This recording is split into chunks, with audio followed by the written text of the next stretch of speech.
लाल की जय। श्री रामचंद्र भगवान की जय। श्री हनुमान जी महाराज की जय।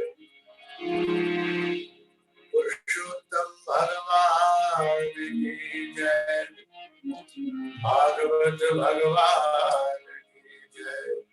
श्री सुखदेव जी महाराज की जय। ओम नमः पार्वती पतये हर महादेव।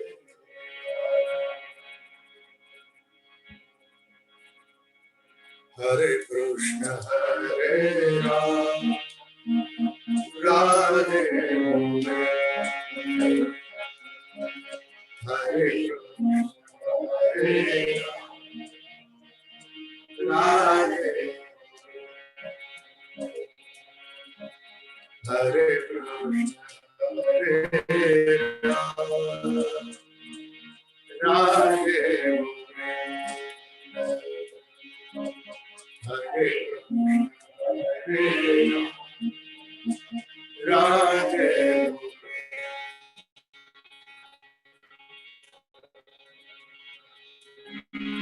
हरे कृष्ण हरे गोविंद हरे कृष्ण हरे राम राधे गोविंद हरे कृष्ण हरे राम राधे गोविंद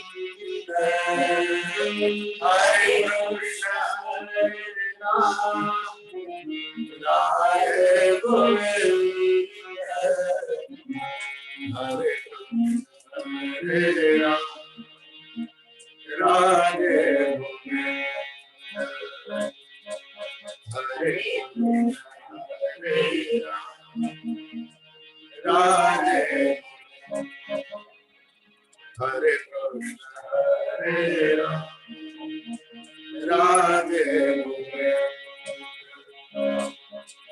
हरे हरे राम राधे हरे कृष्ण हरे राम राधे गोविंद हरे कृष्ण हरे राम राधे गोविंद हरे कृष्ण हरे राम राधे गोविंद हरे कृष्ण हरे राम राधे गोविंद हरे हरे राम राधे गोविंद हरे कृष्ण हरे राम राधे हरे कृष्ण हरे राम राधे हरे कृष्ण हरे राम राधे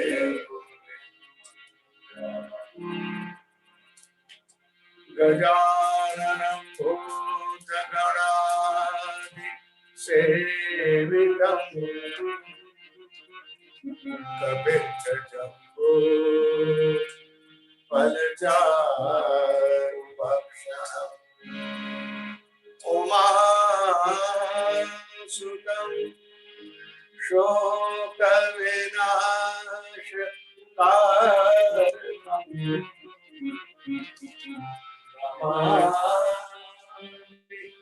विघ्नेश्वर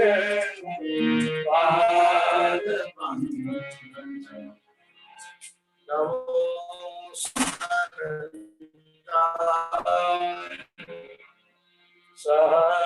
सहस्रमूर्तये सहस्रपाद शिरोरुभावे सहस्रनाम ते पुरुषाय शाश्वते सहस्रकोटि युगधारिणे गुरुर्ब्रह्मा गुरुर्विष्णु गुरुर्देवो महेश्वरः गुरुः साक्षात् परं ब्रह्म तस्मै श्री गुरवे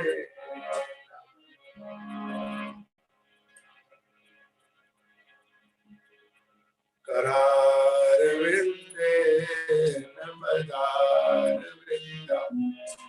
मुखारविन्दे विनिवेशयन्तं वदस्य पत्रस्य मुखेशयानं मुकुन्दं मनसा स्मरामि श्री कृष्ण गोविन्द हरे मुरारे हे नाथ नारायण वासुदेव जीवने विवस्वा व्रत में तदेव गोविंद नामो नरमामि श्री बालकृष्ण लाल की जय श्री भागवत भगवान श्री सुखदेव जी महाराज कस्तूरी तिलकं ललाट पटले वक्षस्थले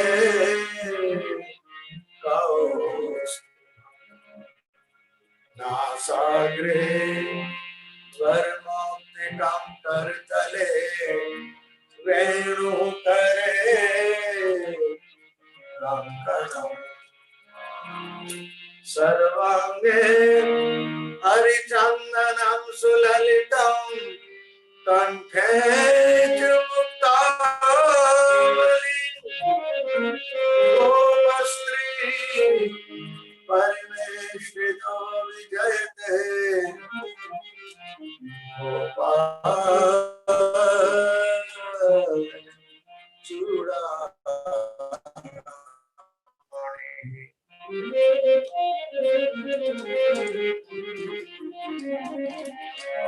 कल्याणानां निधानं कलिमलमथनं पाथेयं यन्मुमुक्षो सपदि परमपद प्राप्तये प्रस्थितस्य विश्रामस्थानमेकं कविवरवचसां जीवनो सज्जनानां बीजं धर्मध्रुवस्य प्रभवतु भवतां भूतये राम।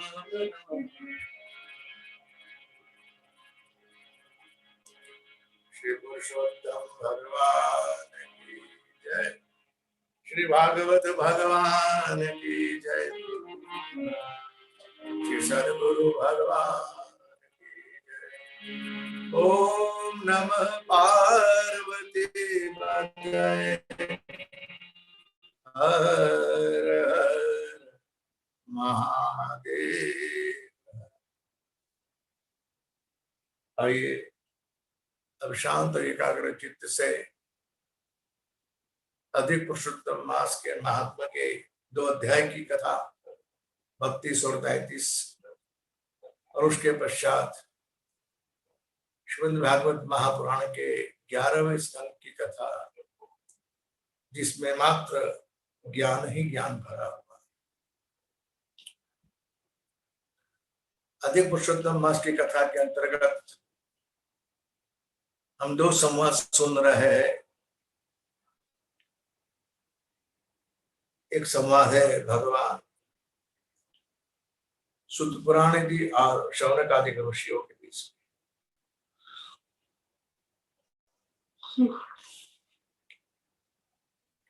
दूसरा संवाद है भगवान नारायण ऋषि और नारद जी के बीच। 32वें अध्याय के आरंभ में शौनक जी ने शुद्ध पुराण जी से प्रश्न पूछा है। सूत सूत महाभाग वदनो वदतांबर संदेहम त्वाम प्रपुच्छामस् तत्सन्देशुतुमिर्हसि एवं कुर्वन्ति ये लोका उद्यापन विधिं शुभं तेषां मोक्ष समान वित्त अन्येषां भवेत् तथा। शौनक जी ने पूछा कि महाराज, आपने जो अधिक पुरुषोत्तम मास के उद्यापन की चर्चा की हमारे साथ, यानी कि जो लोग धन से इतने संपन्न न हो या निर्धन हो, क्या उन्हें अधिक पुरुषोत्तम मास के व्रत के उद्यापन का फल प्राप्त नहीं होता है? अगर ऐसे लोग हैं जिनके पास धन का बड़ा संकोच है,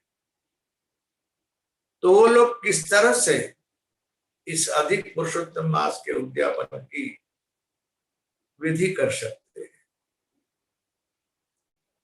ऐसा कोई उपाय यदि आपके ख्याल में हो तो आप कृपा करके हमें बताइए।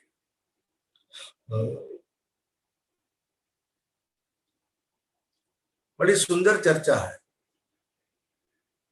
इसके मूल में जो भाव है, विचार है, वह यह है कि देखिए, दो विचार है। धन होते हुए भी व्यक्ति निर्धन होता है, और एक अर्थ में व्यक्ति सही में निर्धन होता है। धन होते हुए भी व्यक्ति खर्च न कर सके, ये जो स्थिति है, कारण कई कारण हो सकते हैं। स्वभाव भी हो सकता है और संजोग भी हो सकता है। व्यक्ति के पास होते हुए भी वह खर्च करने के लिए असमर्थ है। संभव है स्वास्थ्य से या कोई अन्य कारण से, तो वह व्यक्ति क्या अधिक पुरुषोत्तम मास का व्रत या उद्यापन नहीं कर सकता है? इस कथा प्रसंग में दृष्टांत के साथ जो सिद्धांत समझाने का हमारे पूर्वाचार्यों ने प्रयास किया है, वो सिद्धांत अपने आप में बड़ा अनूठा है। मैं आशा करता हूं कि आप लोग उस विचार को, उस हेतु को, उस सिद्धांत को बड़े दत्तचित्त होकर सुनेंगे, तो कभी यदि हमारे जीवन में ऐसी परिस्थिति आई है या है, तो हमें हमारे जीवन की वो संदेह का समाधान इस प्रसंग के माध्यम से सुनने को मिल सकता है।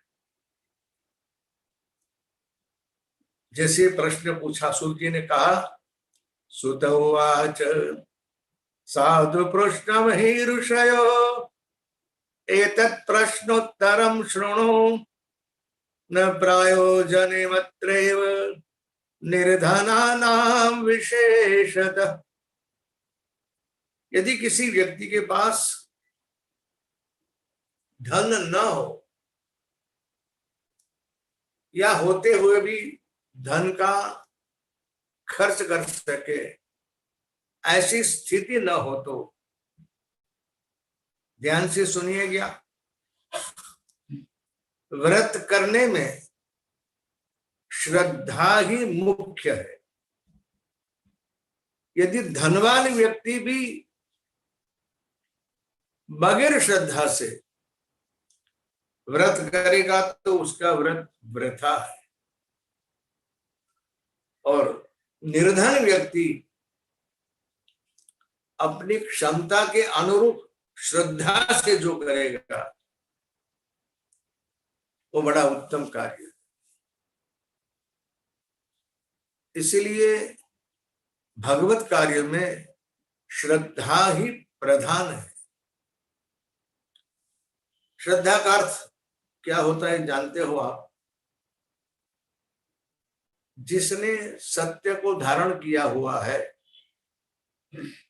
ऐसी व्यक्ति या शास्त्र में हमारी दृढ़ मान्यता हो, उसे श्रद्धा कहते हैं। हमारी श्रद्धा किसी व्यक्ति में भी हो सकती है, हमारी श्रद्धा किसी वस्तु में भी हो सकती है, हमारी श्रद्धा शास्त्र में भी हो सकती है, हमारी श्रद्धा महापुरुष के वचनों में भी हो सकती है। हमें लगे कि जो कुछ कह रहा है कर रहा है मान्यता, उसे श्रद्धा कहते हैं। भगवत भजन में, धार्मिक यात्रा में, धर्माचरण में, आध्यात्मिक यात्रा में श्रद्धा ही प्रधान है। व्यक्ति चाहे धनी हो या निर्धन हो, यदि श्रद्धा नहीं है तो धनवान का किया हुआ व्रत भी वृथा है, और श्रद्धा से अपनी क्षमता के अनुसार किसी निर्धन व्यक्ति ने किया हुआ व्रत भी प्रभु स्वीकारते हैं।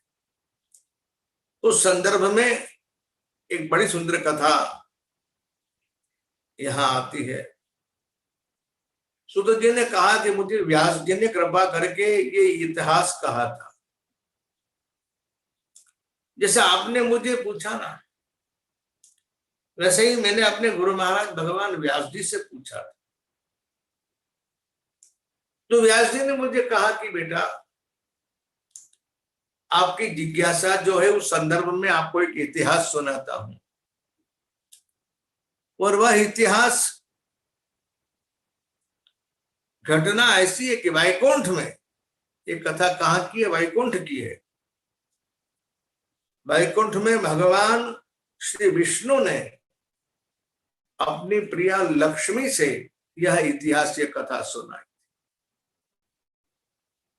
इसीलिए आप भी श्रद्धा से इस कथा को सुने।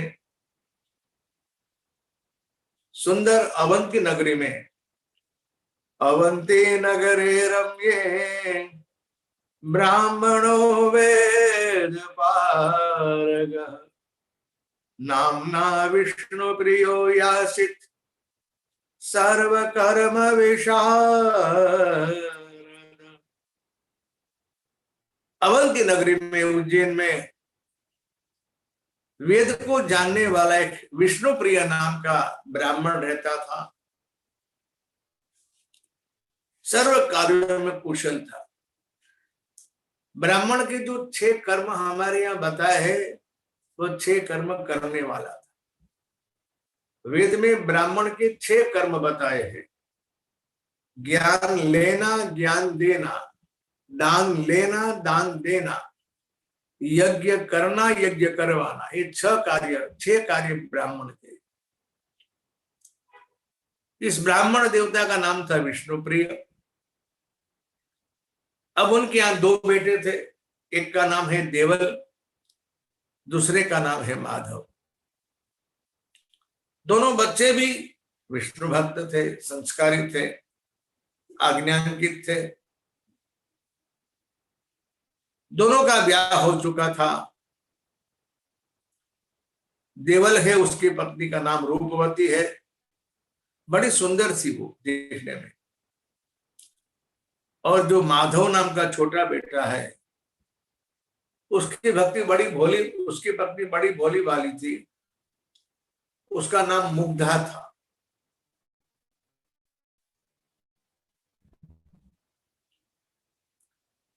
विष्णुप्रिय ब्राह्मण के मरणोपरांत दोनों भाई, उनकी पत्नी सब साथ में रहते थे।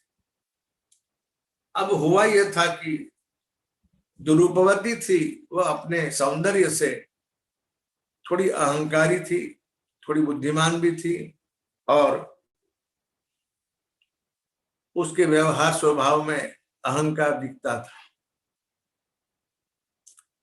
छोटे भाई की पत्नी, माधव की पत्नी मुग्धा, बिल्कुल भोली भाली थी और व्यवहार के और लौकिक कार्य में इतनी कुशल नहीं थी। यो समझ लीजिए, कार्य कुशल भी नहीं थी और थोड़ी बुद्धि की कम भी थी, ऐसा लिखा है। मैं एक बात आपसे अवश्य कहूंगा कि कम बुद्धि वाले लोगों में है ना, श्रद्धा ज्यादा होती, और उनकी श्रद्धा से ही उन्हें अपने जीवन में जो फल प्राप्त होता है धर्म का या भजन का, उसका मात्र मात्र और मात्र एक ही कारण है, उनकी श्रद्धा, उनका भोलापन। व्यक्ति ज्यादा बुद्धिमान हो वो भजन में आवश्यक नहीं। भजन में श्रद्धा और विश्वास की आवश्यकता होती है। भवानी शंकरो वंदे श्रद्धा विश्वास रूपिणो, रामचरित मानस के आरंभ में श्लोक देकर बाबा तुलसीदास जी महाराज ने बड़ी कमाल की है। इन दोनों वस्तुओं की इतनी महत्ता बताई उन्होंने, यह कह दिया याभ्याम विना न पश्यन्ति सिद्धा स्वान्तस्तमीश्वरम्। इस दोनों के बिना चाहे व्यक्ति कितना भी साधन भजन में आगे बढ़ा हुआ हो, किंतु उसे बगैर श्रद्धा विश्वास अपने अंतरात्मा में भगवान का दर्शन नहीं होता। ज्ञान की यही तो महिमा है। ज्ञानी सर्वत्र परमात्मा को देखता है, इतना ही नहीं अपने आप में भी वो भगवान का दर्शन करता है। अब ये हुआ कि पिता के मरण के पश्चात ये दोनों भाई बहुत दरिद्री हो गए, निर्धन हो गए। दोनों ने सोचा ऐसा कोई उपाय करे, परदेश जाकर अर्थोपार्जन करे, यानी धन कमाए। दोनों भाई ने तय किया और अपनी पत्नियों को घर छोड़ कमाने के लिए जाने के लिए प्रस्तुत हुए, तैयार हुए। अब माधव जानता था अपनी पत्नी को, थोड़ी भोली है, इसे कामकाज की ज्यादा सूझ समझ नहीं है, और अपने घर में छोड़ के जाऊंगा तो संभव है मेरी भौजाई जो है वो इसे सह नहीं सकती। इसीलिए वो खास विनती करने के लिए अपने बड़े भाई की पत्नी के पास आया। उसने कहा, भाभी देखिए, बड़ा भाई पिता तुल्य होता है और बड़े भाई की पत्नी माता तुल्य होती है। आप घर की मुखिया हो और आप मेरी मातृतुल्य हो, इसलिए मैं आपसे विनती करने आया हूं कि आप मां की तरह या अपनी बड़ी बहन की तरह मेरी पत्नी की आप रक्षा करना। उसे कामकाज की इतनी ज्यादा सूझबूझ है नहीं, इसीलिए जैसे कोई पागल पुत्री को अपनी मां संभालती है या बड़ी बहन संभालती है, उस तरह से उसे आप संभालना। मैं आपके जिम्मे, आपके भरोसे इसको रखकर बड़े भैया के साथ परदेश धन कमाई के लिए जाता हूं। इस तरह से अपनी भाभी को विनती करके वो चले गए। अब हुआ क्या, अब उसको मिल गई स्वतंत्रता, घर में कोई रोक टोक तो थी नहीं। मुग्धा बेचारी भोली थी, घर के सारे कार्य करती है। फिर भी कुछ लोगों का स्वभाव ऐसा ही है कि कोई भी कारण न हो फिर भी दूसरों के साथ दुर्व्यवहार करना, कटु वचन कहना, उसका अपमान करना, तिरस्कार करना, ये स्वभाव उन लोगों में सहज होता है। शायद ऐसे आप व्यक्ति आपको मिले भी होंगे। यही व्यवहार रूपवती ने मुग्धा के साथ किया। इतना ही नहीं, उसे इतना कोसा कि तेरे दुर्भाग्य से ही हमारे जीवन में निर्धनता आई है, तेरे दुर्भाग्य से ही मेरे पति को परदेश जाना पड़ा, तेरे दुर्भाग्य से ही हम सब दुखी है। देखिए, विचार बिल्कुल गलत है। सुख दुख व्यक्ति को अपने प्रारब्ध के अनुसार मिलता है। यह सिद्धांत हमारे शास्त्रों में कई बार हम सुनते भी हैं, किंतु हाँ, कई बार हम समझते नहीं। ये भी हमारा दुर्भाग्य है। आप चाहे समझो या न समझो, मानो या न मानो, उससे फर्क क्या पड़ेगा? फर्क ये पड़ेगा, समझदारी के साथ आप जीवन जिएंगे तो आपको दुख सहन करने में बड़ा अच्छा आधार रहेगा, और भगवत भजन के साथ साथ, सत्संग के साथ साथ प्रतिकूल परिस्थिति में आप अपनी धीरज नहीं गवाएंगे। आपका धैर्य बना रहेगा। कुछ बातें, कुछ विचारे, कुछ सिद्धांते यदि जीवन में आत्मसात हो न, तो हम अपने जीवन में आई हुई विकट परिस्थिति में, प्रतिकूलता में हम हमारा धैर्य गंवाते नहीं। वो धैर्य के माध्यम से हम उस कठिन काल को, उन दिनों को हम बड़ी आसानी से प्रसार कर सकते। इसलिए मेरे बंधुओं, इस बात को हमेशा याद रखें। अब उसने बहुत कोसा और घर के बाहर निकाल दिया। घर के बाहर तो कहाँ निकालने की, उसके घर के आंगन में एक छोटा सा मकान था, वहां अपनी देवरानी को रख दिया। घर का पूरा कार्य वगैरह करवाती थी और अपनी सखियों के साथ अपने मकान में बड़ी मौज मजा करती थी। रूपवती का एक कार्य हुआ। इतने में दैव योग से उस गांव में अधिक पुरुषोत्तम मास का समय आया। गांव वाले सब अधिक पुरुषोत्तम मास के पवित्र दिनों में साधन करने के लिए उत्सुक हो रहे थे। गांव में बड़ी चर्चा भी हुई। अब तैयारी कर रहे हैं, मेरे घर में भी तैयारियां हो रही है। मुझे घर में प्रवेश नहीं है, मैं तो बाहर रहती हूँ, सिर्फ काम करने के लिए घर में जाती हूँ। तो मैं भी यदि पूरी ऐसा व्रत दिखाए सिखाए तो मैं भी इस दुख भरे दिनों से मुक्त हो सकूं। तब उसने अपनी जेठानी से पूछा कि भाभी जी, ये सब आप तैयारी कर रहे हैं, ये क्या है?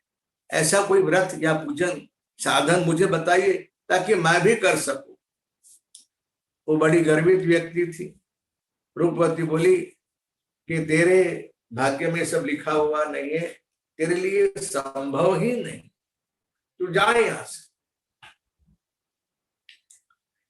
उसने चरणों में गिरकर रोकर बहुत विनती की। तब उसने कहा, देख, मेरी एक सखी है, उसका नाम है भामिनी, बड़ी चतुर है और भामिनी सब कुछ जानती है, तू उसे पूछना।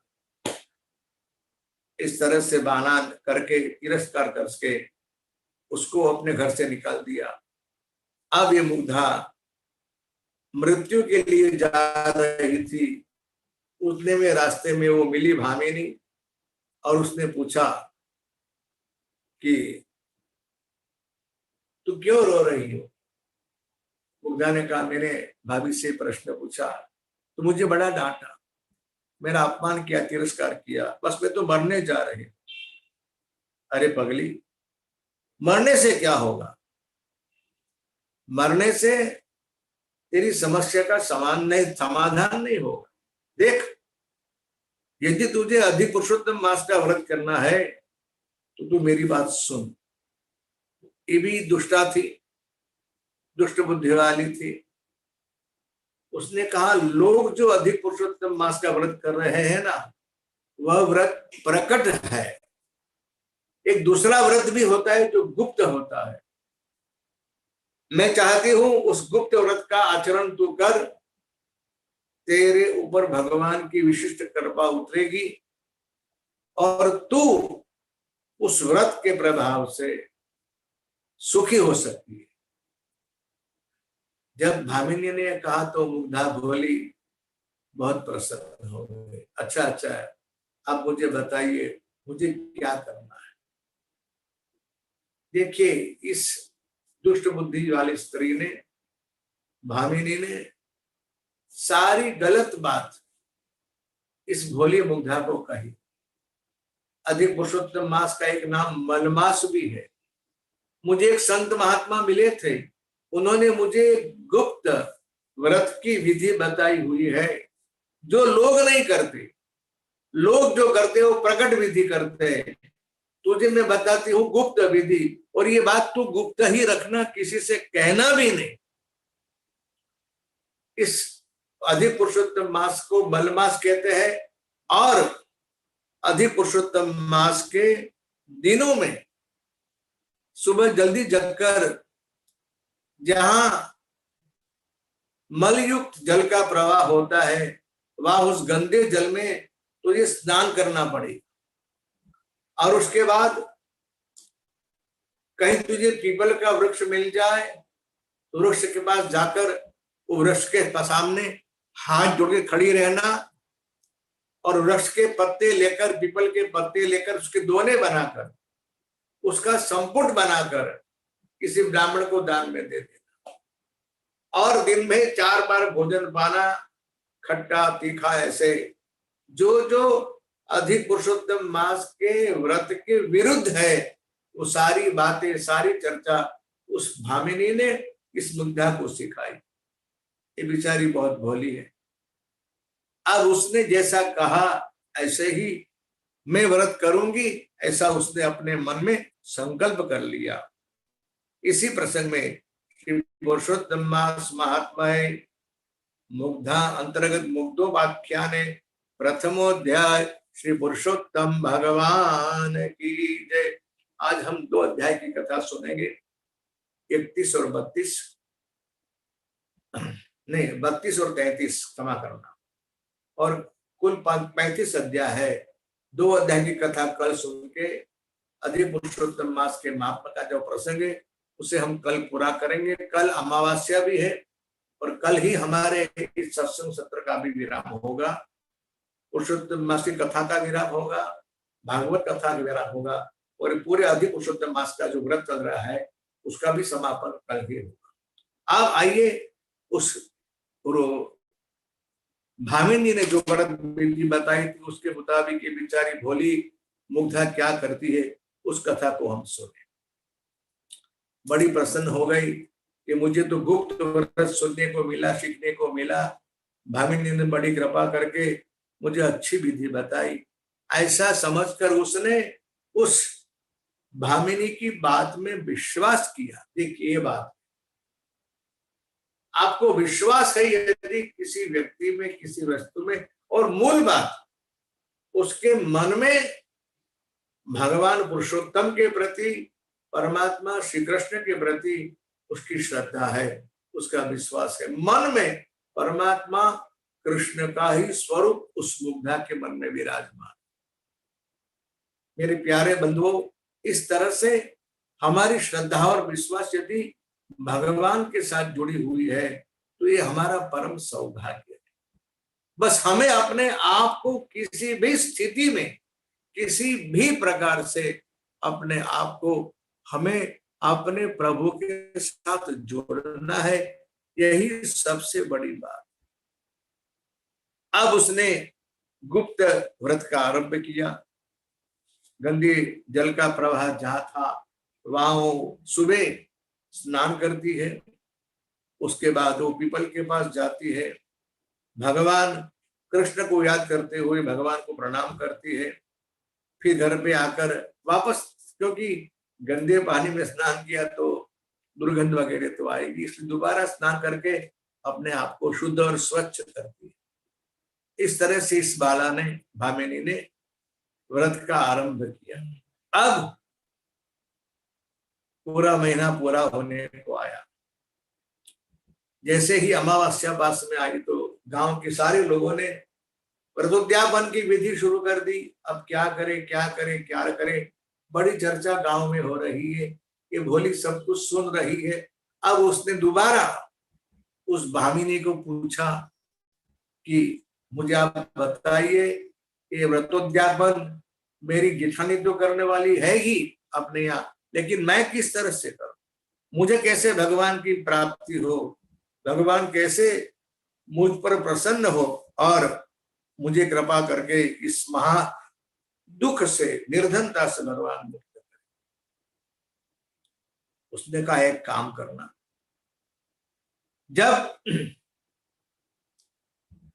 तेरा ये अधिक मास पूरा होने को आए, जब तेरी भाभी के यहाँ, जेठानी के यहाँ व्रत का उद्यापन हो, उसी दिन तू भी जैसे करती वैसे स्नान करके भगवान पीपल देव के पास जाना, यानी वो पीपल के वृक्ष के पास जाना और उनसे पूछना, हे भगवान, यदि मेरा व्रत पूरा हुआ है तो आप मुझे व्रतोद्यापन करने की विधि बताइए और मुझे व्रतोद्यापन करने की आज्ञा दे। देख पगली, यदि तुझे पीपल के वृक्ष ने, पीपल के भगवान ने तुझे अनुमति दी तो तू इस व्रत का उद्यापन कर सकती है। बेचारी भोली उस वृक्ष के पास पहुंची और पीपल देवता से बड़ी विनम्र होकर, बार बार झुक कर पीपल देवता से पूछ रही कि हे प्रभु, मेरा व्रत पूरा हुआ कि नहीं, मेरा व्रत पूरा हुआ कि नहीं, आप कृपा करें, मुझे उत्तर दे, मुझे इस पूरे महीने में जो मैंने श्रम किया वो व्यर्थ तो नहीं गया, आज मुझे आज्ञा दे, अब राधिका सहित पुरुषोत्तम परमात्मा मेरे यहाँ पधारे और मेरी पूजा आप स्वीकारे। इस तरह से भगवान के पास पूछने लगी। तब प्रभु ने सोचा, ये बेचारी भोली,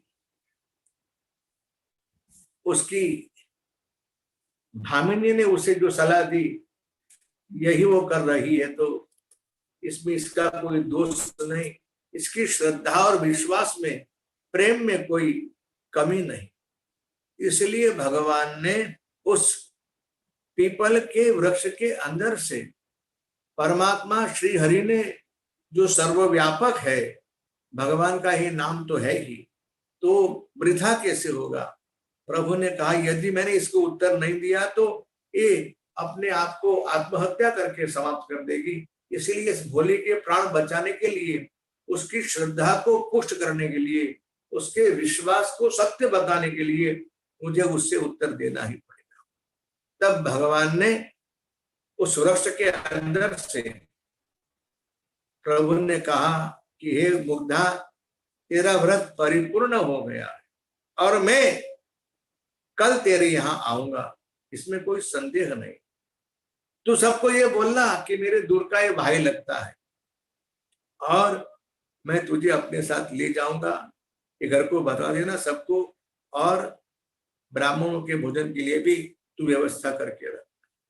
जब भगवान ने कहा तो बड़ी प्रसन्न हो गई और दौड़ती हुई भामिनी के पास आई, कहा देखो देखो देखो, आज मुझे पीपल देव ने उत्तर दे दिया है। उन्होंने कहा मेरा व्रत परिपूर्ण हुआ है, बस मेरे भैया परसों मेरे पास आएंगे और मैं उनके साथ जाऊंगी। ये सब बात भोली ने उस भामिनी को बताई।